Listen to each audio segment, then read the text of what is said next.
delivering over 100 hours of broadcasting made by 300 students every week. Hello. Hello. Hello and welcome. And it's all about you. You. This is Leeds Student Radio.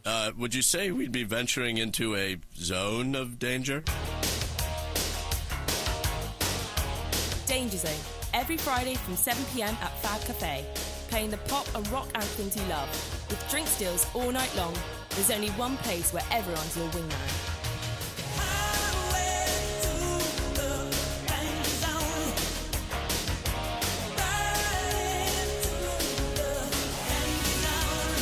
Danger Zone, only at Fab Cafe. A family-run business with over 40 years' experience in providing affordable and reliable accommodation. Winners of the Leeds Landlord Award. You should look no further than Spencer Properties when choosing where to live next year. Spencer Properties own all the homes they let out and work closely with the Knowledge Project to promote safe, reliable housing for student and professional communities. Visit spencer-properties.co.uk for more information and follow at SpencerProp on Twitter for all their latest listings. Spencer Properties, the #1 provider of quality accommodation in Leeds. This is Leeds Student Radio. Live from Leeds University Union. At the heart of your student life. The things that matter to you. To you. To you. To you. Your news. Your views. Your life in Leeds. Live at 5. This is The Beat in association with Amber Cars. Download our app for the quickest taxi service in Leeds. Broadcasting 24 hours a day from Leeds University Union. The sound of students in Leeds. This is Leeds Student Radio.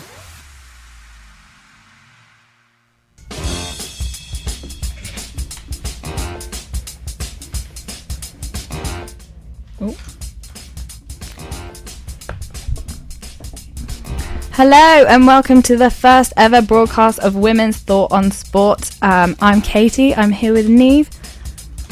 How are you doing today, Niamh? Not bad. We seem to have a slight problem with sound at the moment. This is our first ever broadcast, but this is the show that hopefully will bring you all the latest sporting news and views of all the sports and headlines that may not have made the back pages of the paper. But first off, we will be listening to Underdog by Kasabian. Is nothing coming out at all?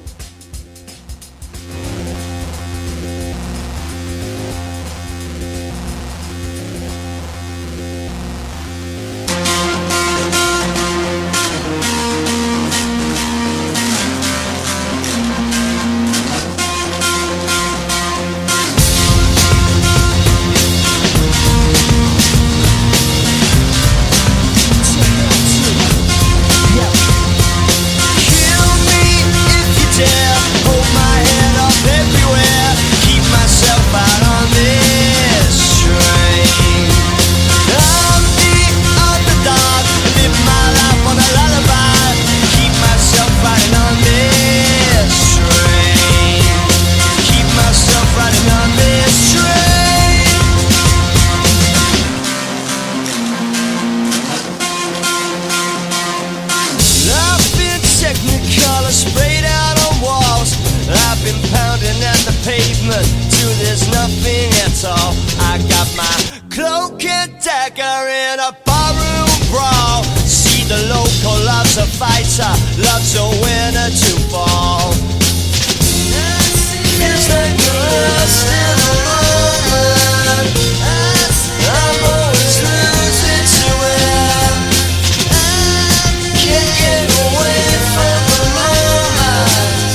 welcome back to Women's Thought on Sport. First up on our agenda today is the Women's Rugby World Cup.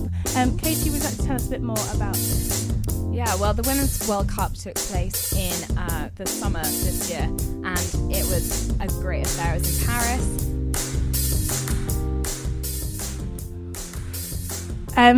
So Paris this year, and England made their 4th consecutive final, and eventually, after beating the likes of, Samoa, we had Canada in the final. They played Canada in the group stages as well. So eventually, after making the final, they finally won this year. Katie, what do you think will happen now that they've finally won? How do you think they can build upon this success?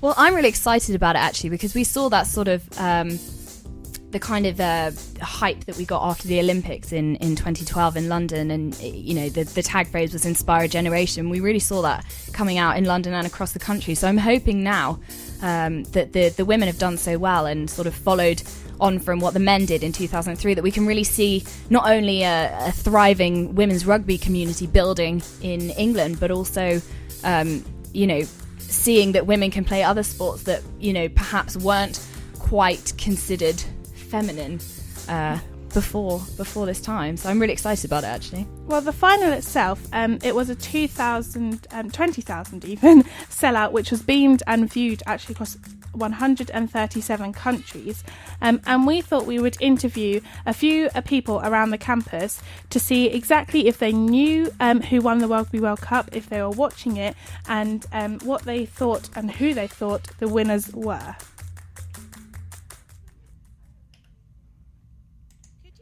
Who won the Women's Rugby World Cup this year? Liverpool? I don't know. World Cup. Ukraine? Do you know who won the Women's Rugby World Cup a few weeks ago? England. I'm afraid I don't know. No, I don't. You have no idea. Could you give it a guess? I don't know any rugby players at all. Could you tell me who won the Women's Rugby World Cup this year? England. Oh, I don't know. England. I think it was England. Well, that was quite an interesting day for us, wasn't it, Niamh? And remember, if you want to get involved on Leeds Student Radio with us on Women's Thought on Sport, please tweet us at thisislsr or get involved on the chat box at lsrfm.com. Now, just to build on that vox pop, a lot of people actually did know who won the Rugby World Cup. Some obviously didn't, thought the likes of Liverpool and Ukraine were up there.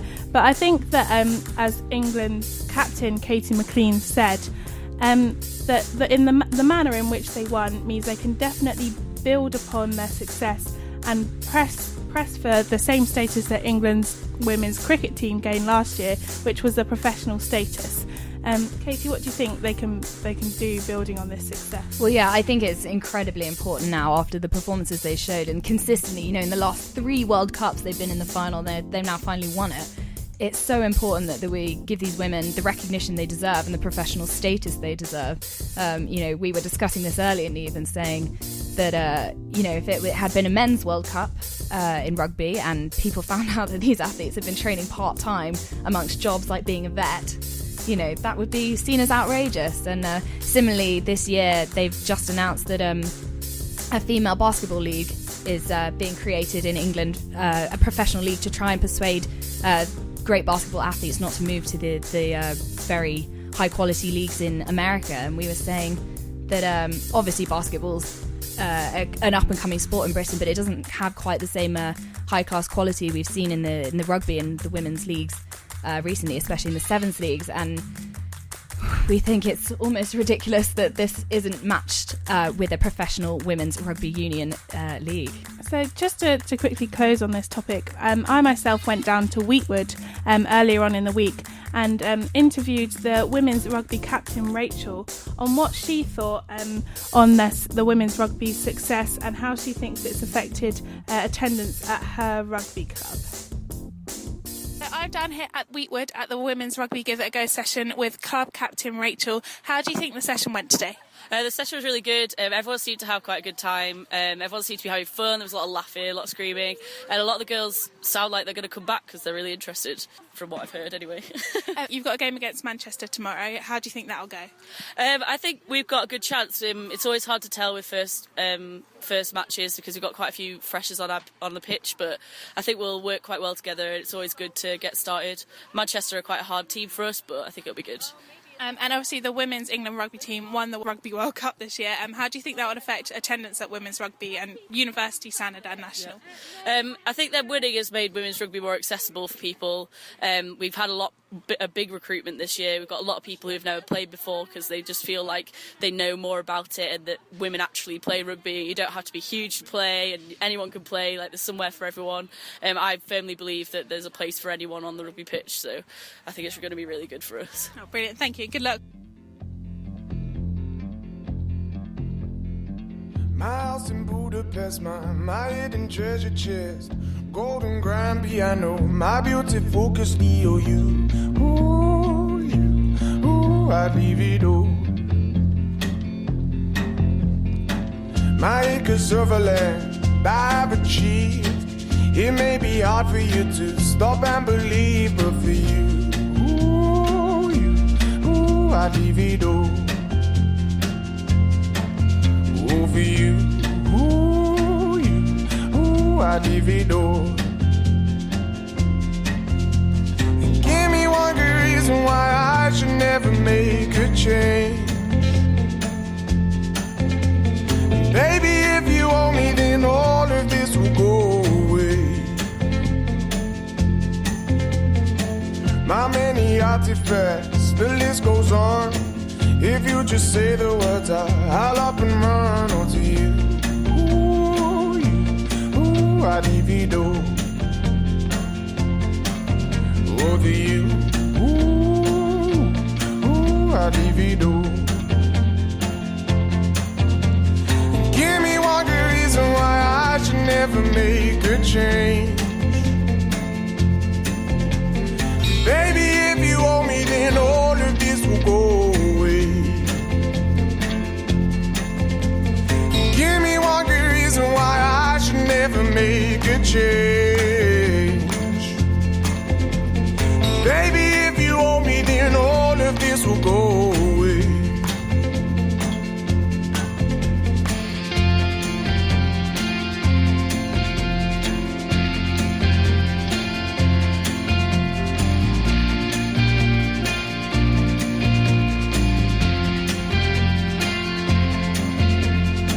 My friends and family, they don't understand. They fear they'll lose so much if you take my hand. But for you, I'd lose it all. Oh, for you, I'd lose it all. Give me one good reason why I should never make a change. Baby, if you owe me, then all of this will go away. Give me one good reason why I should never make a change.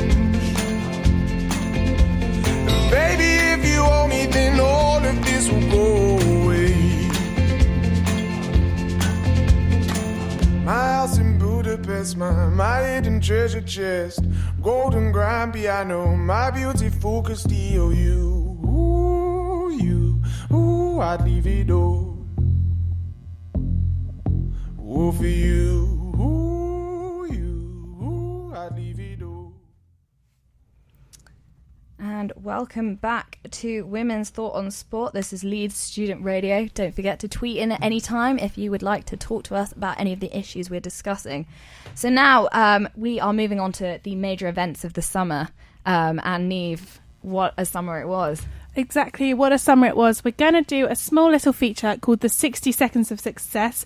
We've got 60 seconds on the clock, and Katie and I are going to try and inform you as much as we can about all the major events that went on this summer and the amazing achievements of women. I'm quite scared, Niamh.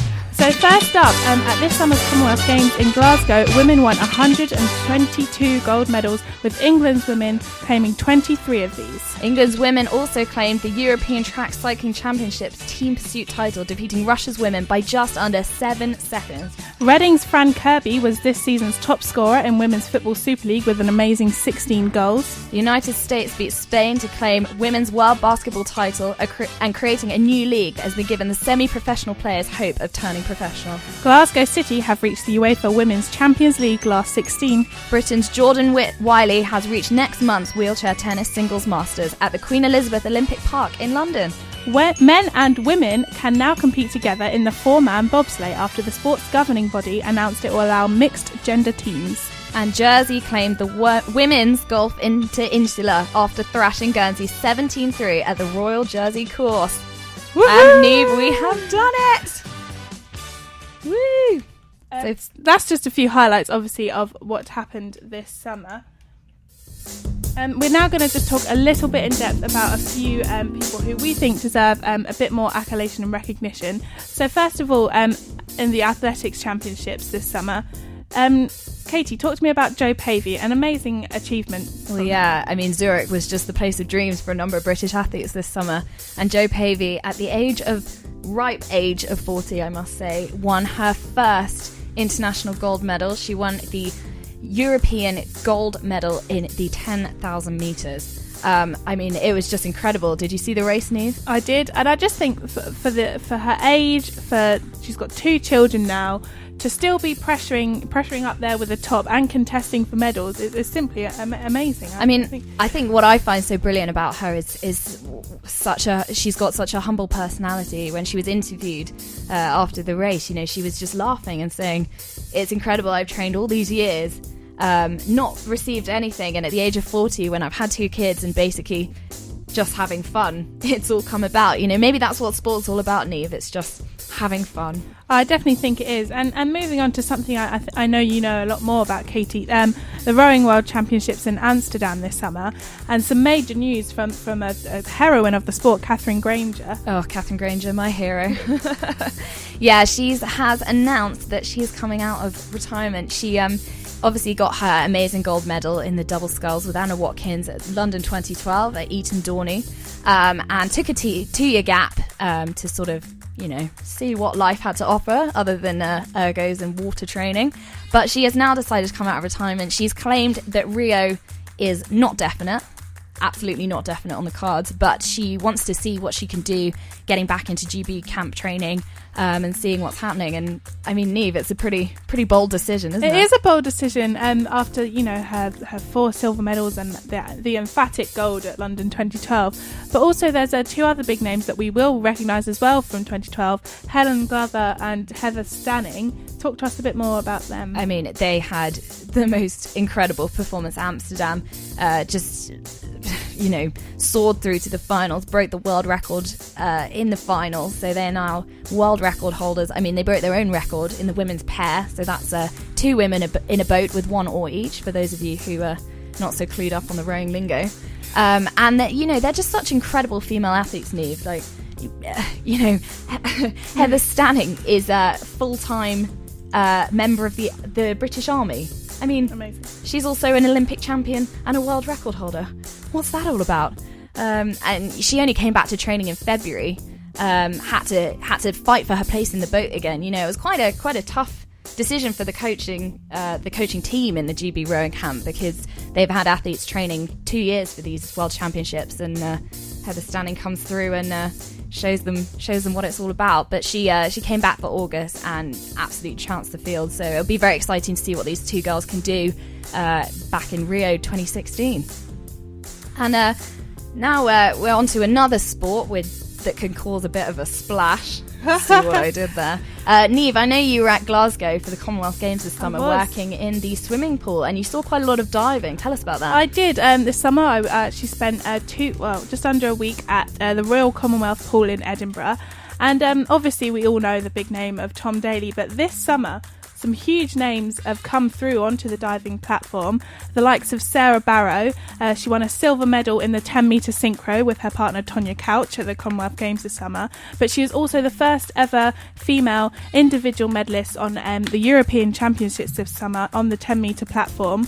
And Leeds' very own Alicia Blagg and Hannah Starling, they won individual medals at the Commonwealth Games this summer. Alicia Blagg with a gold in the 3-metre synchro with her partner Rebecca Gallantry, and Hannah Starling with an individual bronze in the 3-metre springboard. So I just think, along with their progress this year, going into Rio, I mean, we could really contest the Chinese and the likes of the Russians, the Malaysians going into the Olympics with all this developing talent coming through, including, obviously, not a female, but the likes of Jack Law and Chris Mears are contesting up there with the status of Tom Daley now. So I think there's some brilliant names coming through, and it's about time, really. Tom has done a lot for the sport, but new names are definitely coming through and winning medals. So just before we go into our next song, I've just got one more quick question for you, Niamh, who's a bit of a diving expert over here. You mentioned Tom Daley, obviously a household name now with his bronze in the Olympics. Do you think we could have a female Tom Daley in the next few years in the diving world? I think we could. I think if Hannah Starling continues to develop at the rate she is, she's going to be a great name. Alicia and Hannah together are making a formidable synchro team, and the likes of Scotland's Grace Reid, she is coming through amazingly. The atmosphere when she came onto the diving board in her home country was incredible. So after this next song, we're going to be talking to you a little bit more about the Gymnastics World Championships that has just come to a close. But first, this is Jungle with The Heat. Still gonna bring the heat. Bring the heat. The heat.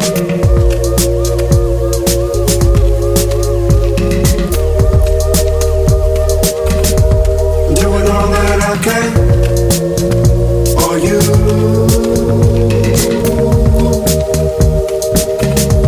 To be a warm-blooded man,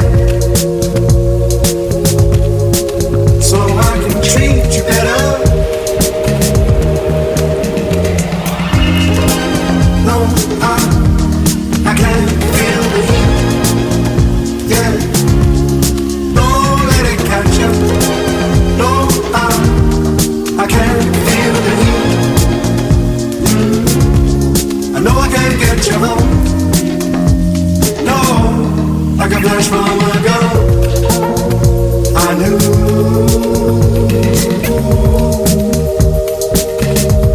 that the more that I run, honey,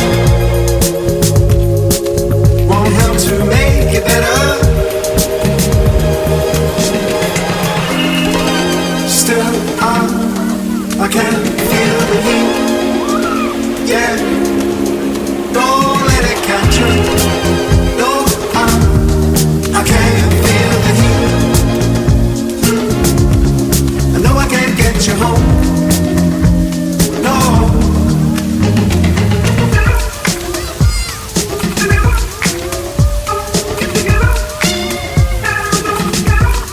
I know I can't get you home.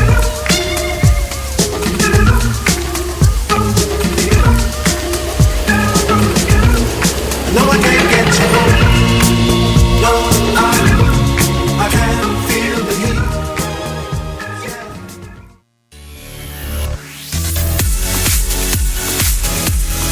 Welcome back to the last few minutes of the Women's Thought on Sport. You're here with Katie and Niamh on Leeds Student Radio. The final topic we're going to talk about is the Gymnastics World Championships that just came to a close. Let's talk about especially Claudia Frangipani. Had an incredible Commonwealth Games with 4 gold medals under her belt at such a young age. Katie, do you think her performance was disappointing, or do you just think it's realistic for her first ever World Championships? Yeah, I think it would be a little bit brutal almost to say that it was a disappointing. You know, she still finished in the top 10 in pretty much all the events she entered at the World Championships. We can't forget that she was competing against the best in the world. I mean, the Commonwealth Games, the achievements she made at such a young age are incredible, but it would be naive to say it was the best of the best. You know, now we've got the Americans, the Japanese, the Chinese, the Canadians in contention, the Russians as well. I mean, I wouldn't say it was disappointing. I think what's more important now is that, building on the confidence the British team gained in the Commonwealth Games, they now actually step up on the world stage. I think the only disappointing thing was that we didn't come away with more medals as a whole, you know, team medals perhaps, and it seems that teams like American could come to the world stage, the very best competitions in the world, and really bring their best, whereas the British team, to me, seemed to shy away a little bit. I don't know what you think. I agree. I mean, as you said, Frangipani and Team GB, Frangipani came 10th in the all-round final, 5th in the vault final, 8th on the floor final, and 6th with the GB women in the all-round team final. And I think after her 4 gold medals, I mean, at the Commonwealth Games, there was no USA, there was no Canada, there was no China. The competition for Rio will be from them. So Team GB, when they get on that world stage, they really just have to perform to the best of their ability. And moving on to another huge name in the gymnastics world, Lewis Smith was not present at the Gymnastics World Championships. Do you think he'll be back to full fitness? And do you think maybe with competition from Max Whitlock, Nia Rogers, Daniel Keatings of Scotland, is it worth him trying to compete for the gold medal that he still hasn't got? I mean, yeah, it's a very interesting question, because when we get to Rio 2016, he's going to be 27, which, as we all know, is ancient for gymnasts, apparently. But I don't know, it's a very interesting question. He was kind of... became a bit of a controversial figure after the Olympics, was put on the same pedestal as Tom Daley, going into the celebrity world, and not really putting athletics and his sport in the right priorities in his mind. But I think he's done wonders for gymnastics. He's the first athlete since 1928 to get that bronze medal in Beijing, 2008. So I think it's way too early to write him off. He's an incredibly hard-working athlete. And we're just going to close the show today with a regular feature, our Sports Personality of the Week, which this week is Mirinda Carefree, who finished first in the Women's Ironman World Championships in Hawaii with 9 hours and 55 seconds time. GB's Rachel Joyce also finished third. Thank you very much for listening, and we're going to end the show there. This is Leeds Student Radio. Sounds Students in Leeds. Delivering over 100 hours of broadcasting made by 300 students every week. Hello. Hello. Hello and welcome. And it's all about you. You.